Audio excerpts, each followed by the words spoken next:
Alright, welcome to another episode of Big Hit being a little shit and announcing pre-orders for the new album literally 2 days after they announce the comeback. Love that for us.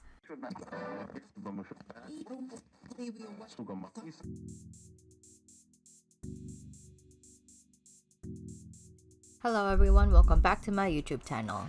Today, I wanted to express my thoughts and opinions on BTS's 2019 release, Map of the Soul Persona. If only because they announced the comeback a couple of days ago and I decided that I need to get this video out soon. Preferably before the actual album comes out. Anyway, so Map of the Soul Persona was released on April 12, 2019. And even though the hype is long gone, because it's been a year, I wanted to talk about it nonetheless. Just before I get into it, I just wanted to say that I've been a BTS fan since 2015. Since then, I've been buying their albums and merch, streaming when needed, voting when I have the time, and basically just supporting them any way I can. I do it because I love them as people, and I want them to succeed. That being said, my love for them is not going to stop me from my attempts to look, listen, and respond to music as critically as I can. I do that with all other artists that I love and listen to, and BTS is not an exception. This video therefore contains my most honest opinions on their music. If you disagree with any of my opinions, that's to be expected, because we all have different relationships with BTS. How do you know what's good? That's my opinion! I'd love to know what you guys think and feel about the album too, so feel free to comment and let me know your thoughts, but please in a respectful way.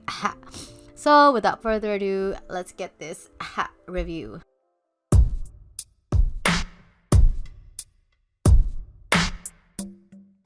So, to tease the new album, Big Hit released Intro Persona on March 27, 2019 as the intro to the upcoming EP. It features Namjoon's solo performance as he raps about his insecurities, uncertainties, as well as questions about himself, the past, and the future.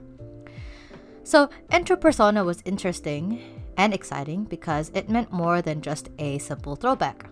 To many BTS fans, their increasing fame had become a dividing wedge in what most had originally felt was a close idol-fan relationship.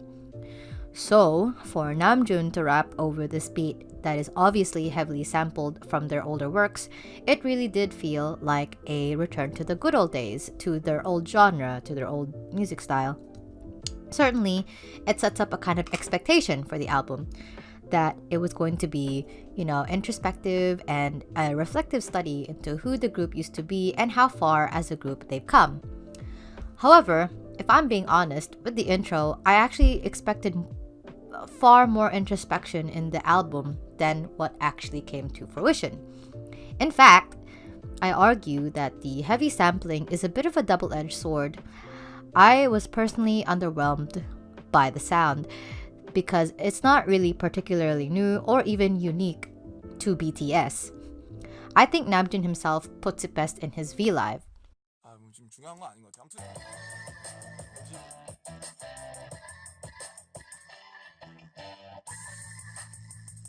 뭐가 없어요. 그죠? 되게 단순하죠.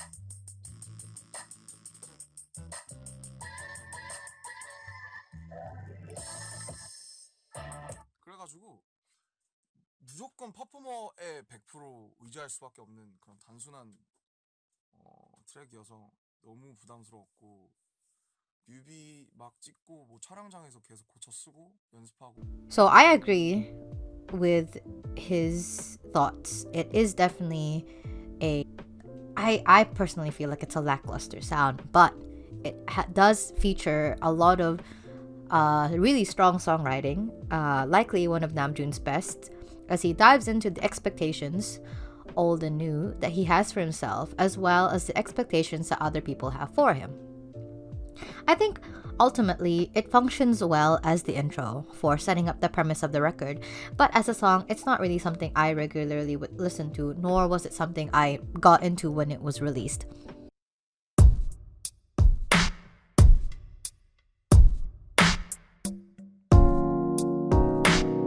So I had a lot of mixed feelings about Boy With Love. I'll admit it was too cookie cutter radio friendly pop for me initially.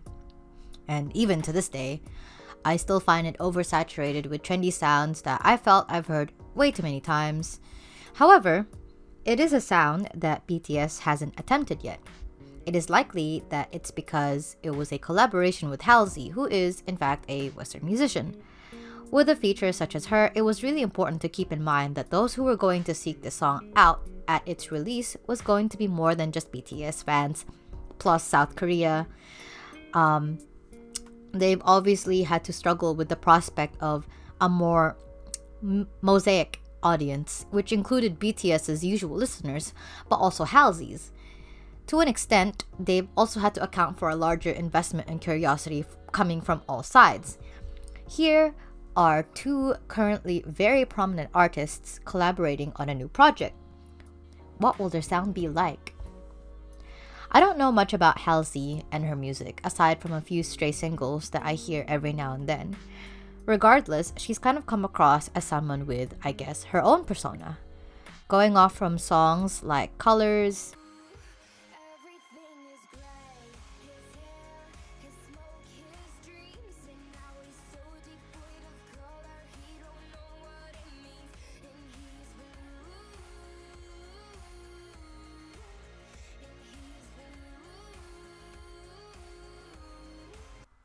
Bad at Love,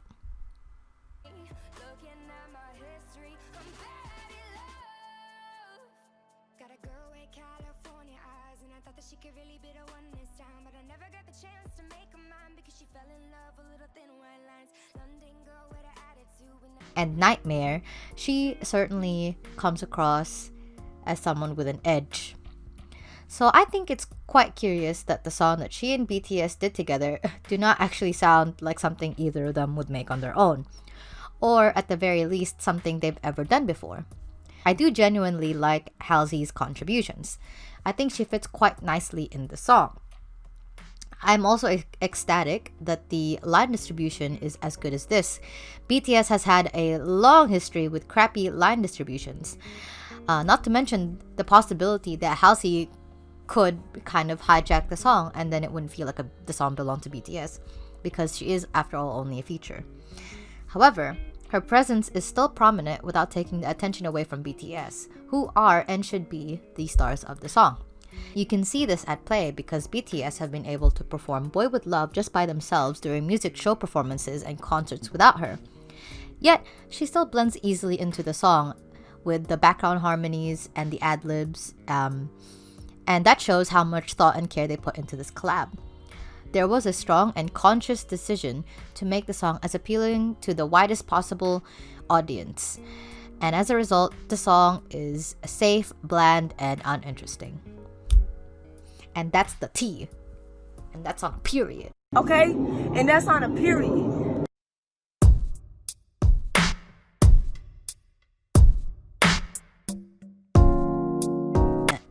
Moving on to the next song, Microcosms, is a song that literally sounds like it was ripped straight from the fantasy slice of life anime movie From My Dreams, and it's the best. I can't figure out what instrument they use in the beginning, maybe a plucking guitar, but it gives the sound a really cool pseudo music box quality. The sparkly chimes sprinkled throughout the song also gives it this wonderful sense of magic. I do wish the chorus goes off a bit more, because otherwise the pre-chorus build-up kind of falls flat.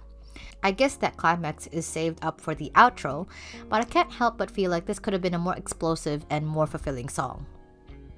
But that's just my opinion.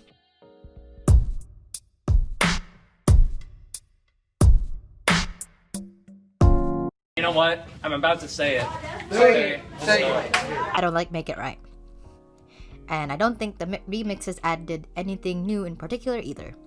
As a song about the fans and for the fans, they've written better lyrics, so I don't really have anything to say about this.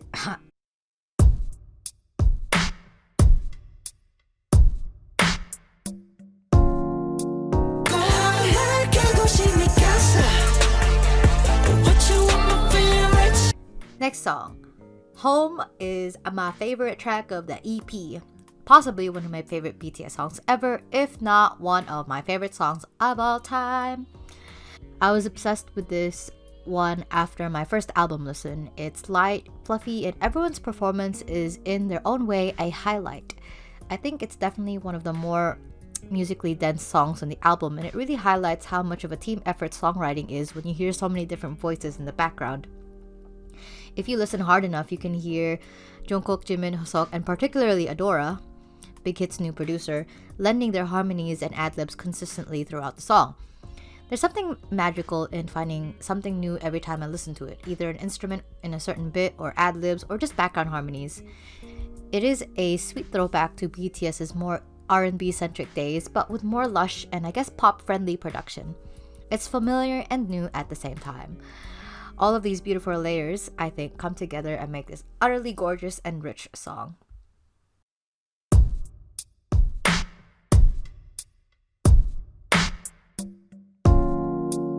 I was really lukewarm on Jamais Vu the first time I listened to it, but after revisiting it again, I found it more intriguing than I remembered, but not enough to actually enjoy the track. The subtle instrumentation is interesting, but it's never really the kind of music style that I personally enjoy a lot. I also think it's a bit too slow for me to really get behind. It's just one of those songs I think that I have no particular reason to dislike or like, so...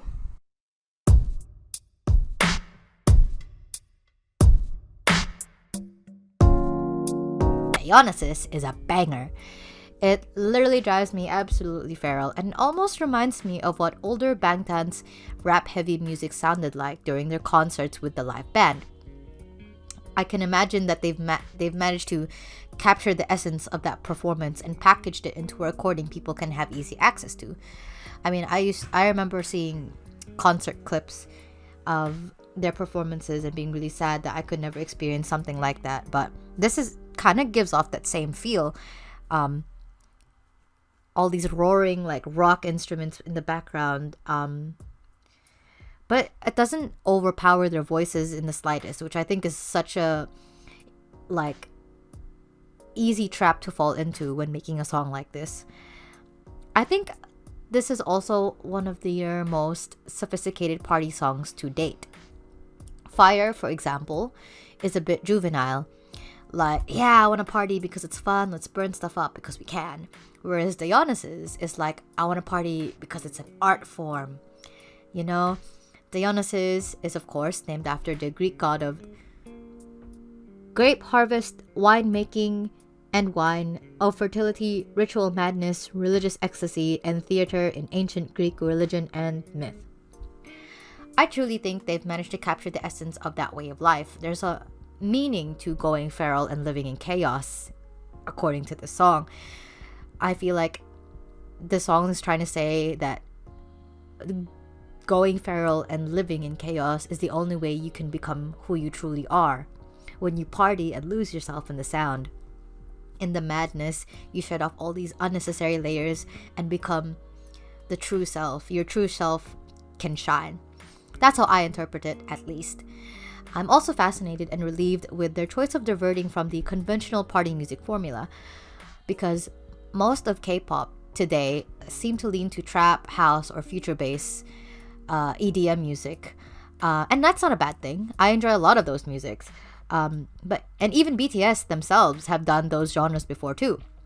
But I am just personally impressed that they decided to experiment with rock on an otherwise relatively safe and conventional album. For K-pop to be such a genre-breaking genre, where groups incorporate so many elements of different kinds of music, there is a lot of untapped potential in rock or punk-inspired fusions. It also tilts that party till I die perspective to a different angle. Overall, I think this is a fairly average album. In my opinion, it is a step down from their previous releases. It wasn't as experimental and dynamic as Wings, and it wasn't as cohesive as Love Yourself tier. BTS has always been a very experimental group and likes to pick and choose their genres, so as a result, Map of the Soul persona can feel a bit disjointed. Now, what lies in store for their future music remains to be seen. as they continue to forge connections within the wider global music industry. Now, everyone talks about these collaborations with non-Korean musicians such as Halsey, Becky G, and Lauv. However, I'm more interested in how BTS has increasingly leaned towards outsourcing. That is, if you look at the track lists over the years, there are more and more people contributing to the production of their music compared to their earlier days. Now, they've introduced producers like DJ Swivel, Matthew Tischler, Melanie Fontano, and others into their discography. What I'm interested in is the evolution of their music with more creative options on the table. With the world sitting at the palm of their hands, what else will BTS offer us in the future? What do you guys think? I'd love to know in the comments. Please be nice. These are all just my opinions, and I'm just a fan like everyone else. Like and subscribe if you want to show support. My social media links are down below in the description too. I'll see you guys next time. As a result, I feel like Map of the Soul persona. I'm so bad at this.